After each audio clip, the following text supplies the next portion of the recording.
I have no doubt that hard work is very, very required for all of that we do. But if you don't enjoy that work, it can only make you more miserable than anything else. Yes. And as an artist, you need to have some reprieve in your process, or else you don't want to do it anymore. Going back and rediscovering, why did I want to do this in the first place? That helped me get rolling again and feel good about what I'm doing and keep moving forward. When I wasn't having fun, it just took the life out of it. And when I could rediscover that, it became good again. And now I really enjoy my life, and I'm glad I became an artist. In my life, I've had periods of intense inspiration and production, and I've also had intense lulls that were really hard to work past. So just be patient with yourself and kind of go with the flow.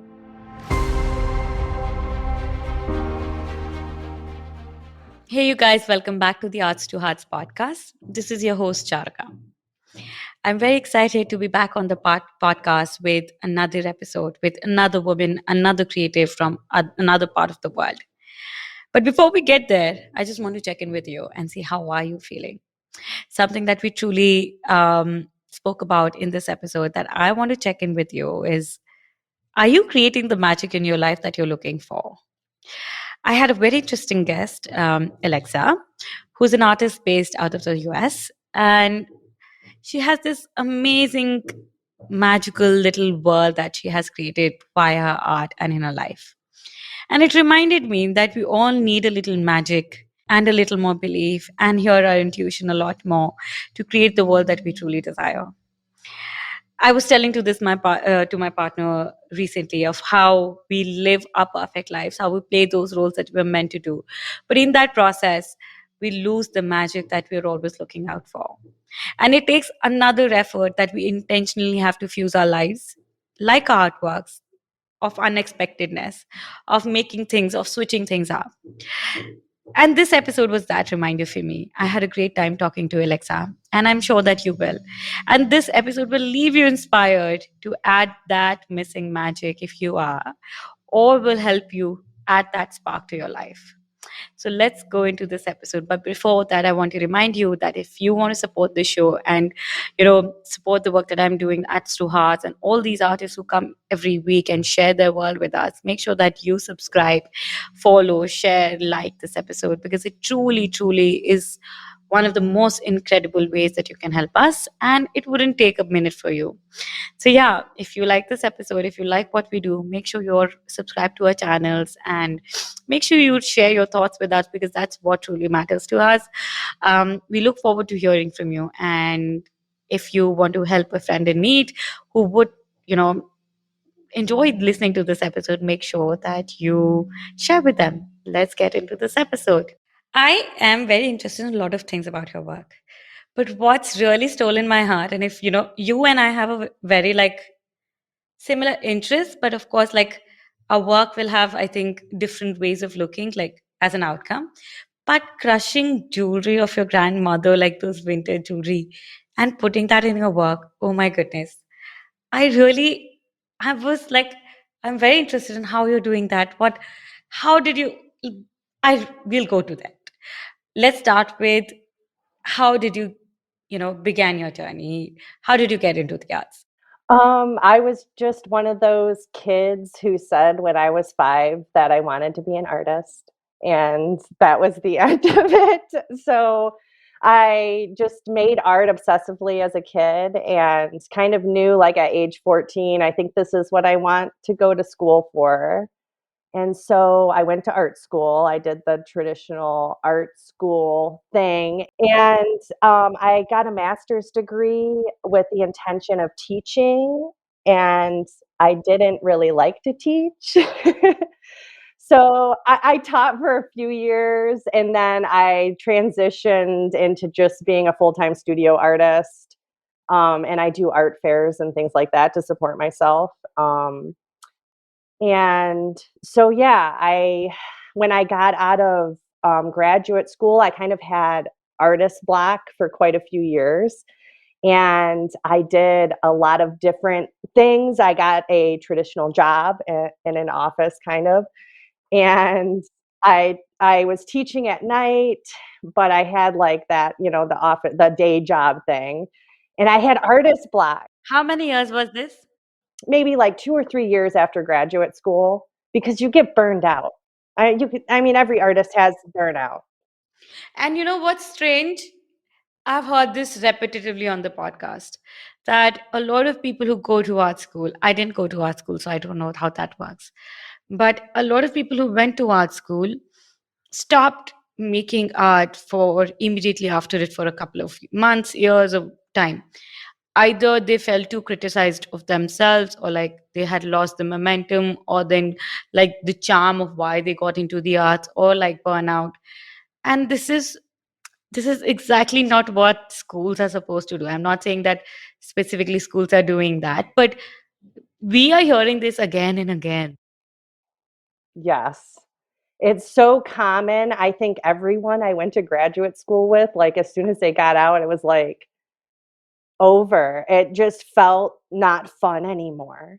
And, it and then you kind of over criticize and over critique yourself, and it feels like you can't make anything anymore. So for me, I kind of started from scratch at age like 25.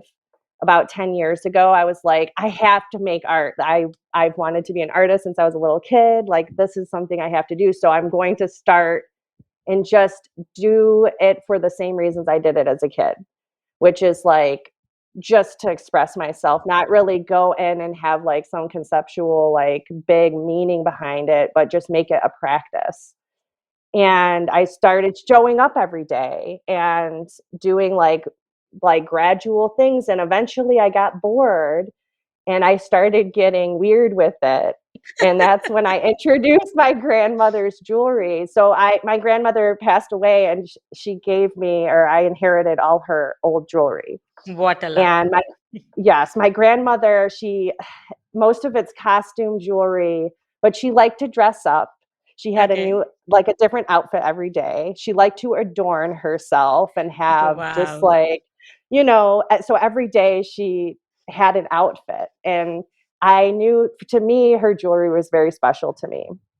And I knew I would do something with it.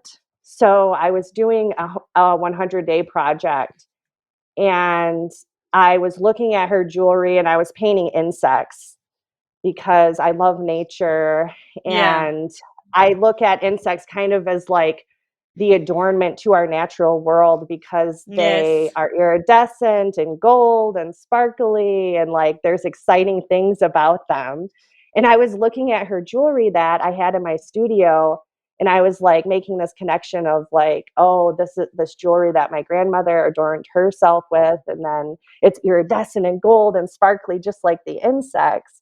What if I started crushing it and putting it into my paints? Crushing your jewelry. How did at that point while you were thinking, did that think like also like I really get where you're coming from because I had no clue that I was feeling this way. And your grandmother sounds a lot like my mother though. So even she was like very obsessed with her clothes, her jewelry, like fashion. She loved to dress up. And I didn't know that I had a connection with jewelry as strong as I feel today. And it was very organic. I never felt like jewelry started to appear in my work like in bits and pieces. And then right now I'm working on a solo show, and it's all about Indian jewelries and necklaces and like, you know, and I never thought that it was so subconsciously imbibed into my heart and soul. But taking a call like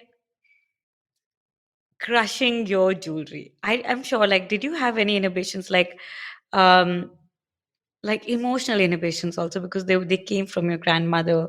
And then, like, also crushing also means that you're shaping its form, changing its form, but you're also like, if you want to see it, like, you're also like destroying. And if you don't have attachment to something, it's easier.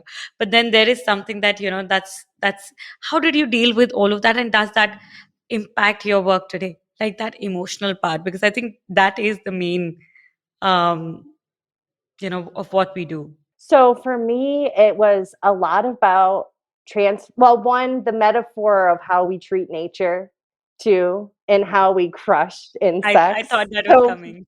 yeah, so for me, it was like I liked that having this like super precious thing that I think my grandmother would have liked what I did with it. So I don't think she would have No, had we any love. like, yeah. But also it feels like ever since I can see those paintings in the background, right? Anyone who's watching this on YouTube, um I can see, I love that work. I don't know what it's called, but I love that work. And now when you've given me this connection that these are your grandmother's jewelry and she loves to dress up, every painting to me is like, this is one way how she would dress up. Like this is one way of like every time I look at my work, I also think the same way. Like in India, a woman, when we wear our attires, like the sari, the jewelry, like it's like there's a very typical, if you see Indian movies, like they'll put bangles and then they'll put tikas and then they'll wear the hars and like put a bindi and like all of those things, right? So whenever I look at my work and I'm making something, like, okay, now this stage feels like she's dressing up, this stage feels like, okay, she's putting up on makeup. So like these connections that we make with the work is like, and now when I'm looking at your work in the picture, it's like, oh, that would be how her grandma like would dress, like the kind of blink I could see, like. Yes. Yes, it definitely has a huge influence on my work and me as a person too. And that's kind of where the meaning comes from, is that ancestral, like we all have that connection to, the previous generations and how they impact us. So I like using it just for that, the meaning behind that. So back to about, okay, using the crushed jewelry as a metaphor for how we treat our environment, and then also having that ancestral connection. And so yeah, that's what I think about when I use it. And I like that it carries on my grandmother's memory too. Yes. And I think she would appreciate that Yeah, her pieces that she's intently picked out are now all over the world in I different love that. collectors' homes. It's kind of special. Like so basically she had one piece, but you've made like several out of those now. Yes. Hundreds. Yeah. But also tell me something. What was your experience of doing it for the first time? Like it's not like seeing crushed, and I really want to see, like, I haven't seen your work in touch and feel, so I'm sure it looks way different than it looks, on desktop or like image. But Yes. what was your experience of firstly doing this? I'm sure it must be really like, because it's not like okay, you're buying another form of paint, or like, okay, you're painting on a fabric, or like things that someone on these, like, people have explored, are popularly spoken about out there. Like, honestly, I don't know a lot of people who use crushed jewelry, so I'm really interested on how that experience was for you for the first time. How do you do that? I have I made a stone crusher, and it's Okay. basically I went to a hardware store and got metal plumbing pipes, and then you make a mechanism and it crushes stone. Okay. And so I actually physically take the beads and put it in the stone crusher and then hammer it very hard. It's a very violent, Yeah. aggressive thing because there's natural stones, glass, and acrylic, and it's hard to crush up. So it's a process. It's kind of therapeutic a little. Also, anger will help you manage your anger.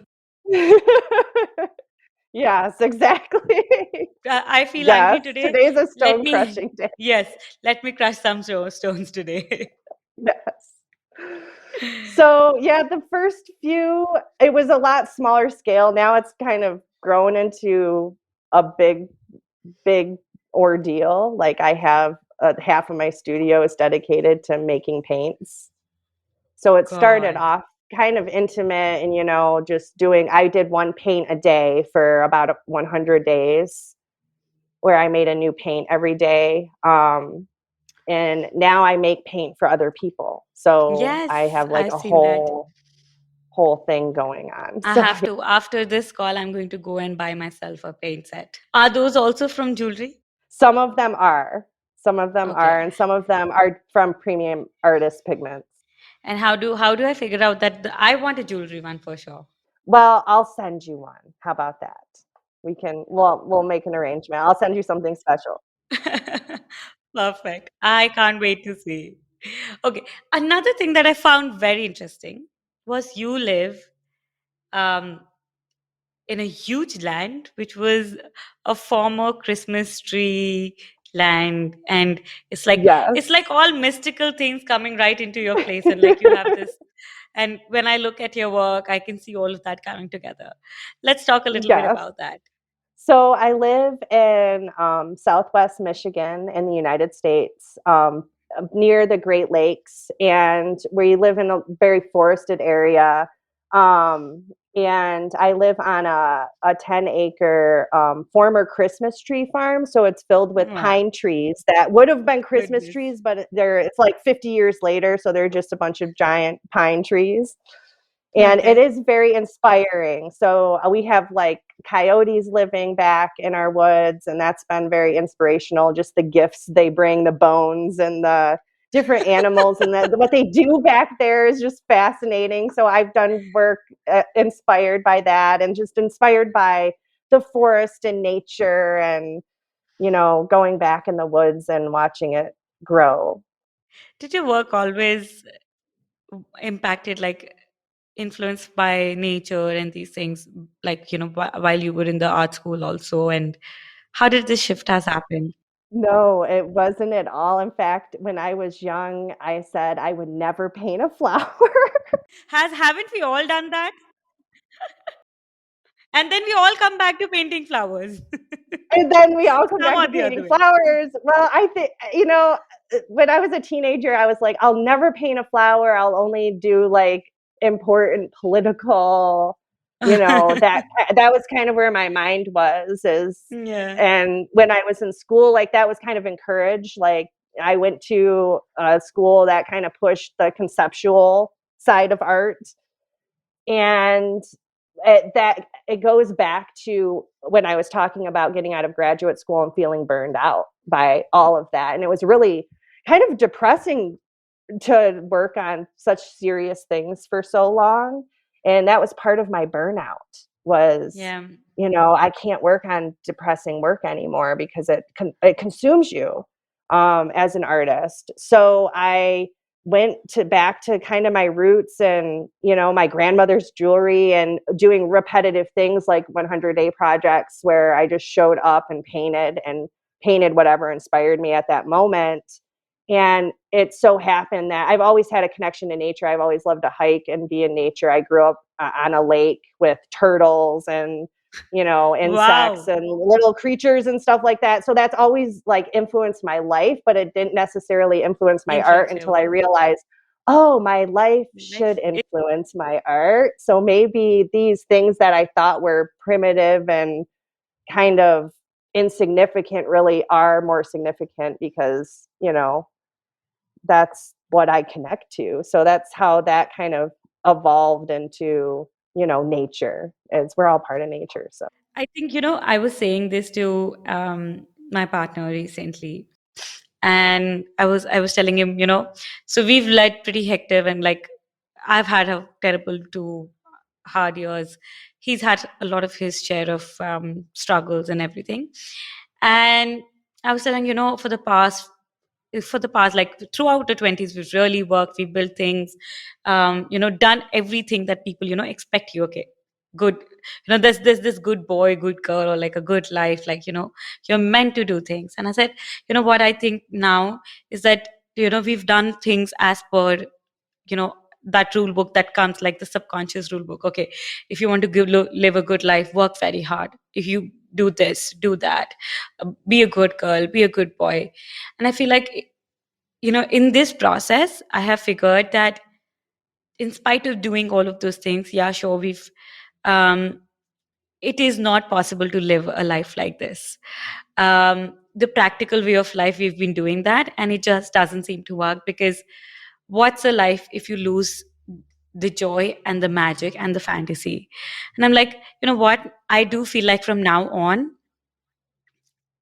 I'd like to have the same fantasy I have in my art in my life. Like when I go and make art, I don't think if it's practical. I don't think, oh, and that brings me joy, and that brings me like we have to like infuse that fantasy and that portion of joy and magic into our lives, because if we make it too practical and like it it's not only the art school or our work, it's like our lives burn out. Because, and I think the strange thing is that people tell you on the contrary, like people will keep telling you that, oh, you have to do this or that, and you have to be so calculated. And I think just for us as artists, I just don't think it's for artists also. I think it's for everybody. I just feel like unless we don't have that spark of like magic, like it's like a like that I don't know how it's called. The Powerpuff Girls had that um, a top of spice and magic and nice, like and that's a Yes. perfect formula. Like that's when I look at your work, it feels like you're creating this little universe, like this little magical world, and something to look forward to, something to come out of. Yes. Thank you for seeing that. Tell me something. Do you, while you felt like all of those years of burnt out, and um, what what was the missing magic, or what went away while you felt that creative block?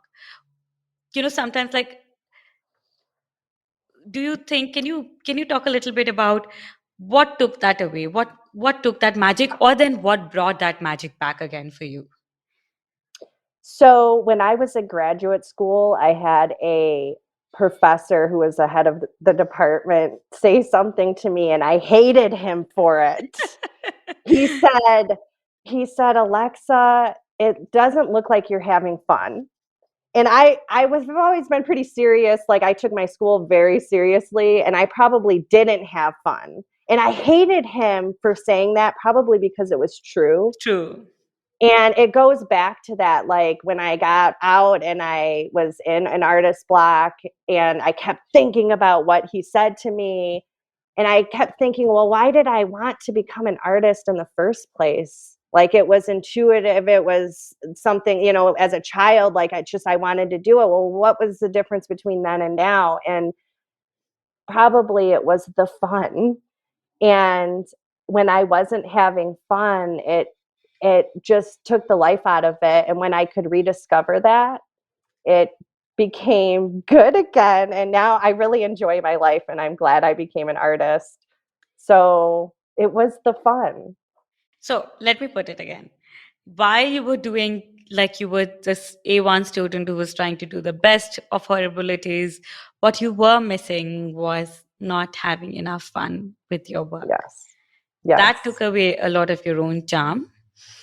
And Yes. then once you infuse that fun back again, that's when you started to really make the work that you're making now.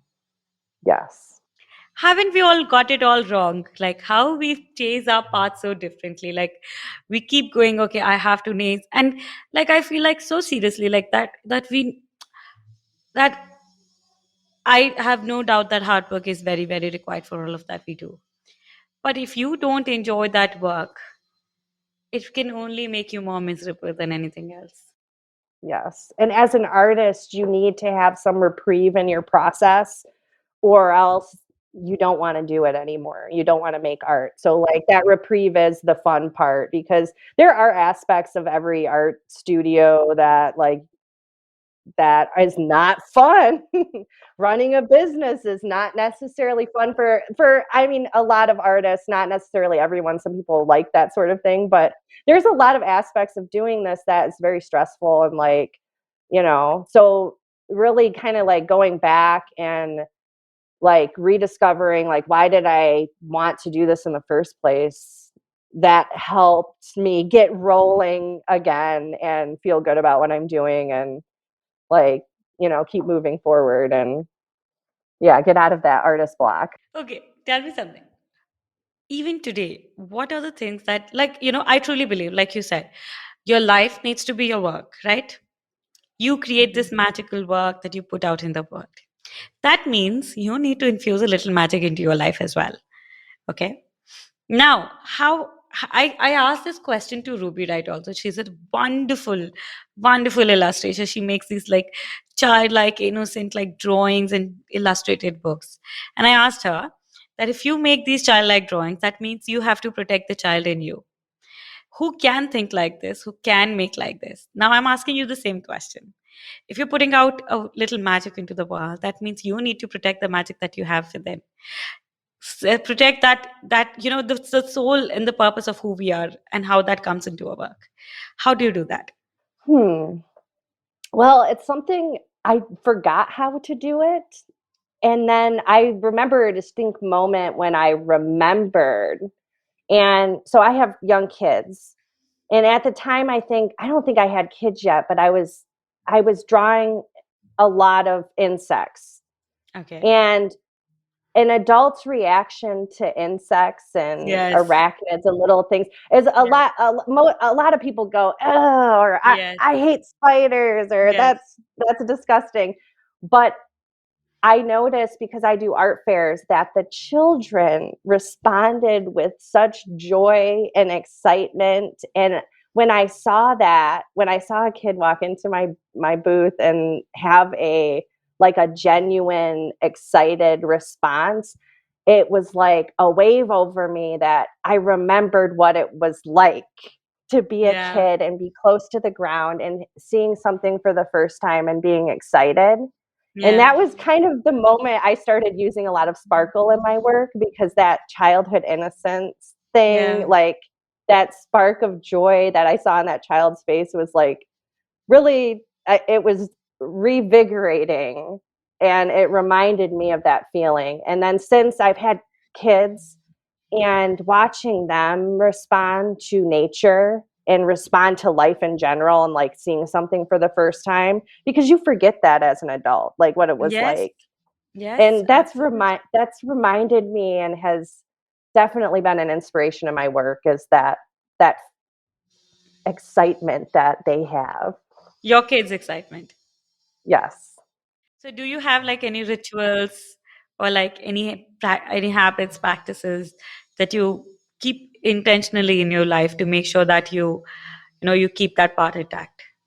Yeah, I have a lot of rituals, like going for walks, and that's like some of my, because I do mixed media work with the jewelry and stuff, but like a lot of the my textures and things I'll collect out in nature too, to bury under the gold and like within the jewelry. So like I go on walks with my kids and I find shells and cicada husks and Goodness. insects that I dehydrate and stuff. And so all of that, I guess that would be considered a ritual that like Yes. goes into the work.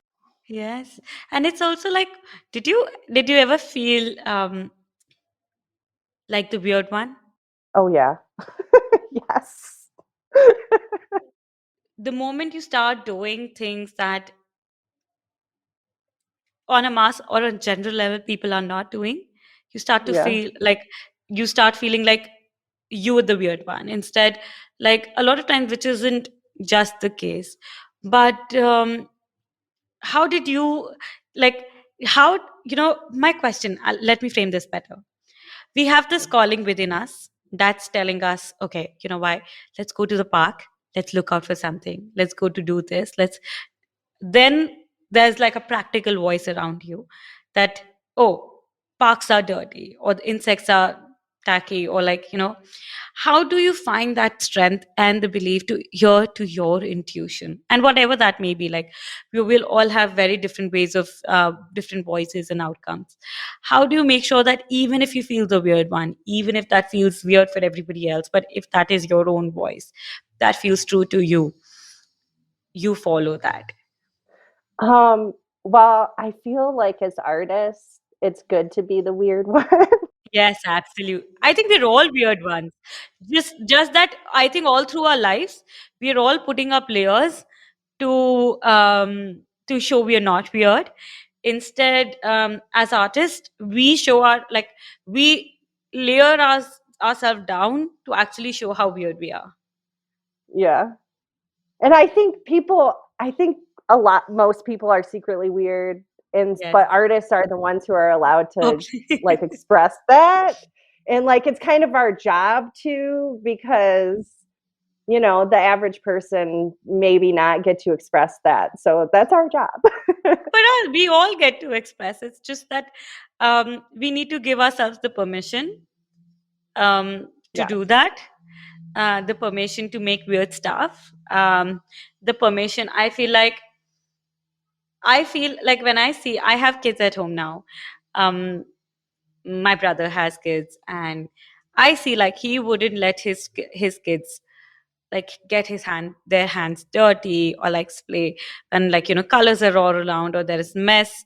He really like, he feels very uncomfortable around those things, and I'm like, get messy, spill the paint my face. And like my niece and I would, like, before going to bed, like, we'll do weird stuff, and like she'll paint things on my head and my hands, and like stuff like that. Or like I would be like, okay, here's this wall, or here's this paper, take all of this, and do whatever you want to do. Or when people teach you, like, very commonly, like as kids, like you have to color within the lines, and I'm the weird one, and the weird aunt who's always saying, don't color within the lines, color wherever you want, break those boundaries. And I'm like, how differently, like we are all built the same way, we all grew up the same way, but it's just that it's so much of unlearning for ourselves. And as artists, I think we also set onto that path the day we choose to be artists. Like, we know that there's so much to truly know ourselves, we have to let go of those. Yes. Yes. Thank you so much, Alexa. This was very, very fun. Thank you so much for your time, and I really Thank you for appreciate it. having me. I have one last thing to let you before I let you go, which is a little rapid fire. I'm going to pull my questions. We've spoken a lot about magic today. Let's create a little magic. Let's start. Are you ready? This will be quick. Yes. This or that. Early morning or late night? Your choice of. Late night. Late night. How late do you work? I used to work 6 to midnight, and it's become harder to do that now. So, um, yeah, that time's my ideal though. Okay. Music or silence? Your zone of creating. Music. Music. Okay. What kind of music do you listen? A lot of punk music and alternative. Okay. Okay. I have this. I'm going to ask you. I'm very interested. Colors, and I'm going to fix this for you. Colors or black and gold? Black or gold? Oh my gosh. Both, but gold. Obviously gold. Okay. Creativity or perfectionism? What's your first choice? Oh, creativity. What made you fall in love with art? Probably that childhood excitement and an innate obsession with creating things. I love that. Okay. What was the best piece of advice you've given by another artist? Someone who's given you advice that you still count on? Probably the advice I just mentioned about that professor that I hated telling me to have more fun. He did give you an amazing one. Okay. What has been the biggest challenge you faced in your creative journey so far? Definitely artist block and having years of no inspiration. And then working out of, getting out of that by just working every day. Yeah. Yeah. Yeah. Okay. Has technology, I'm interested in hearing this one, has technology enhanced and helped you, or, obstructed your creative process? It definitely helped. I think in my early years, I used a lot of digital media, and in fact, my master's degree is in print media, which combines traditional processes with contemporary print media processes. And even though my work is painting now, I still use a lot of digital media processes for my printmaking and all of that. So yeah, it's definitely helped. One last question. One piece of advice you would like to give anyone who's listening to this episode, another woman artist, another artist who's on a similar path like yours?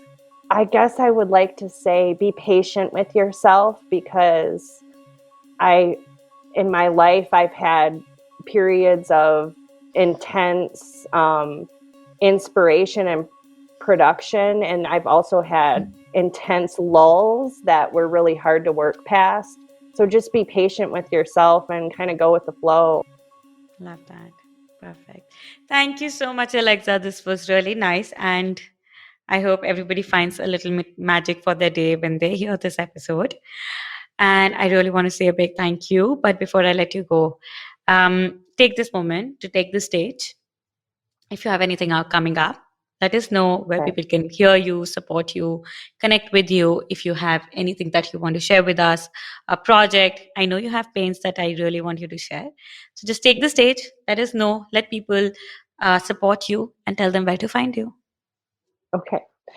First of all, thank you so much for having me. I've Absolutely. been a follower of your podcast for the last 2 years, and I'm Thank so you. impressed with what you do. And I'm so excited about your gallery and your studio and everything you do. So, you are a Thank huge you so much. inspiration, and thank you for doing what you do for Thank you. women artists. It and so I guess I would like to tell people about my watercolors. You can find them on alexak.com. And I'm also on Instagram, Alexa Carabin. Um, and I have a solo exhibition coming up this summer, and I'll be sharing all of that on my social media. And so right now I'm busy in the studio making new pieces for that, and I also do art shows in Michigan up along the lakes in the summer. So if you're in the area, check out my website for my calendar. And yeah, that's it. Perfect. And I'm going to link everything that Alexa has mentioned in the show notes. So make sure that you check our website. On the show notes, you'll find Alexa's work, a lot more images that we've been spoken about. You can also find the links to the website, to the paints. We'll make sure that we link everything.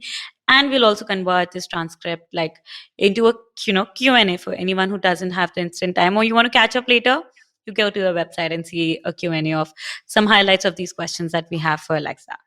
For everyone else, thank you so much for joining. Thank you, Alexa, and I hope you have a magical day. Thank you.